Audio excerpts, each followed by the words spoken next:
कक्षा 10 के त्रिकोणमिति परिचय का प्रश्नावली 8.1 क्वेश्चन नंबर 2। क्वेश्चन नंबर कितना 2। पहले क्वेश्चन पढ़ लेते हैं। क्वेश्चन क्या दिया गया है, आकृति 8.13 में, ये है हम लोग का आकृति 8.13, tan p minus cot r का मान ज्ञात कीजिए। तो सबसे पहले थोड़ा सा ध्यान दो, tan p दिया हुआ है तो एंगल हम लोग का क्या है p, तो p के अकॉर्डिंग हम लोग का लंब क्या हो जाएगा QR हो जाएगा। QR का मान दिया गया है क्या, नहीं। तो पाइथागोरस प्रमेय से पहले इसका मान याद करना पड़ेगा। तो चलो उससे पहले हम लोग लिख लेते हैं हल, इसके बाद दिया गया है, क्या क्या दिया गया है देखो तो, QP बराबर कितना है 12। यूनिट इसका कुछ नहीं दिया हुआ क्या, रहने दो, यूनिट कोई यूनिट में, अच्छा रहने दो। इसके बाद PR बराबर 13, यूनिट को यूनिट में रहने दो। इसके बाद हम लोग को ज्ञात क्या करना है, पहले QR बराबर वाट, ये तो हम लोग को निकालना पड़ेगा। लेकिन हम लोग को मुख्य रूप से निकालना क्या है, tan p minus cot r, tan p minus cot r। तो चलो हम लोग किसके अनुसार चलेंगे, पाइथागोरस प्रमेय से।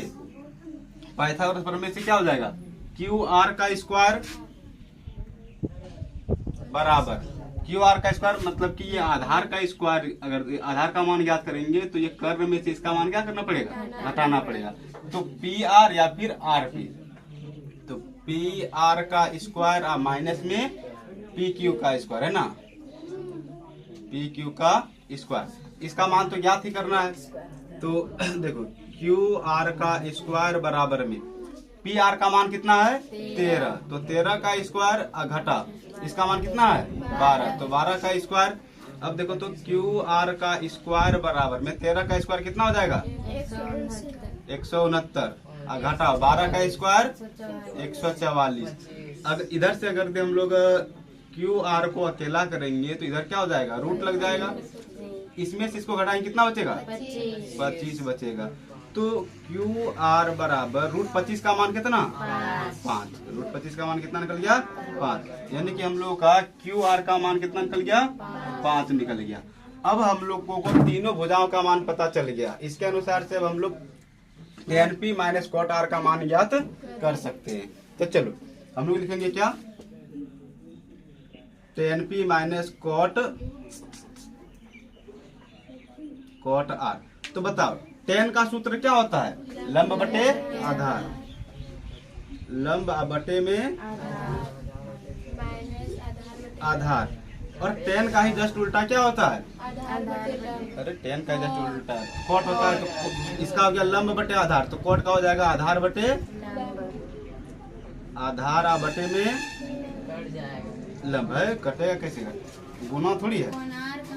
अब यहाँ पर देखो tan में जो है लंब यानी कि एंगल के जगह पर हम लोग को P दिया हुआ है, तो यहाँ पर P के अनुसार से देखेंगे, P के अनुसार से लंब क्या हो जाएगा देखो तो QR, क्या हो जाएगा QR, तो यहाँ पर लिख लेंगे हम लोग QR, और आधार क्या हो जाएगा PQ, वही होगा ना PQ, घटा है तो घटा। अब यहाँ पर देखो cot R, यानी कि यहाँ पर कोण R के अनुसार से चलना है, एंगल R के अनुसार से, तो इसके अनुसार से लंब ये वाला हो जाएगा और आधार ये वाला हो जाएगा। इसका होता है आधार बटे लंब, तो आधार क्या हो जाएगा इसका देखो तो QR, तो यहाँ पर लिख लेंगे QR, और बटे में लंब क्या है PQ, यहाँ पर लिख लेंगे PQ। यहाँ तक कोई दिक्कत नहीं। इसको थोड़ा सा इधर लिख लेते हैं, देखो तो QR का मान कितना है 5, तो यहाँ पर लिख लेंगे 5, अब बटे PQ का मान 12, तो लिख लेंगे 12, घटाओ है तो घटाओ, यहाँ पर QR का मान 5, यहाँ पर बटे, फिर यहाँ पर क्या है बटे में PQ का मान 12। देखो तो 5/12 प्लस में और 5/12 माइनस में, क्या 5/12 प्लस वाला में माइनस वाला घट जाएगा, क्या बचेगा 0, यानी कि tan p minus cot r का मान क्या हो जाएगा 0, यही हो जाएगा हम लोग का आंसर। समझ में आया।